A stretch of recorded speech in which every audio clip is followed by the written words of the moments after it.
صدیوں سے یہ بات ہر خاص و عام تک پہنچتی ہے کہ سفر کے مہینے میں سفر کرنا، شادی کرنا یا کسی نئے کام کو انجام تک پہنچانا انسان کے لیے نحس ثابت ہوتا ہے۔ تبھی اللہ کے ولی حضرت شاہ شمس تبریز فرماتے تھے کہ جو انسان سفر کے مہینے میں اپنے برج اور ذائچے کے حساب سے سفر کے مہینے میں اپنا صدقہ نکال لے تو اللہ کے کرم سے وہ پورا سال خیر و برکت کے ساتھ رہے گا اور تمام خوشیاں اس کے دامن میں مسلسل رہیں گی۔ تبھی آج علم جفر کی روشنی میں سفر کے مہینے کا صدقہ کس برج کے لیے کون سا ہے آپ کو بتائیں گے۔ برج ایریز والے لال چیز کا صدقہ نکالیں، جیسے کہ لال دال، گوشت، ٹماٹر وغیرہ۔ برج تورس والے حسب توفیق کالی چیز کا صدقہ نکالیں، جیسے کہ کوئی بھی کالا پرندہ، جانور یا کالے چنے وغیرہ۔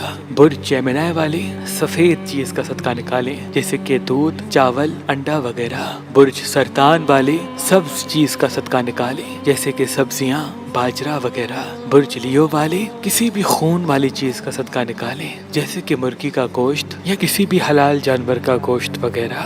برج سنبلا والے کسی بھی پیلی چیز کا صدقہ نکالیں، جیسے کہ گندم، کیلا یا کوئی بھی ایسی چیز جس کا رنگ پیلا ہو۔ برج لبرا والے کسی بھی سفید یا سبز چیز کا صدقہ نکالیں۔ برج اسکارپیو والے مچھلی یا کسی بھی ایسی حلال چیز کا صدقہ نکالیں جو پانی میں رہتی ہو۔ برج سیجیٹیریس والے کسی بھی ایسی چیز کا صدقہ نکالیں جس کا رنگ لال یا پیلا ہو، جیسے کہ گوشت، لال ٹماٹر، پیلے رنگ میں دال، گندم وغیرہ۔ برج کیپریکون والے پانی کا یا دودھ کا صدقہ نکالیں، اور یہ کسی بھی سفید چیز کا صدقہ بھی نکال سکتے ہیں۔ برج ایکویریس والے کسی بھی اناج کا صدقہ نکال سکتے ہیں، لیکن اگر اس اناج کا رنگ سبز ہو تو بہتر رہے گا، جیسے کہ باجرہ وغیرہ۔ برج پائسز والے اگر مچھلی کا یا گوشت کا صدقہ نکالتے ہیں تو اللہ کے کرم سے سفر کے تمام نحس اثرات ان سے دور رہیں گے۔ بے شک صدقہ تمام برائیوں اور مصیبتوں سے انسان کو اللہ کی پناہ میں رکھتا ہے، انسان کو اللہ کی پناہ میں رکھتا ہے۔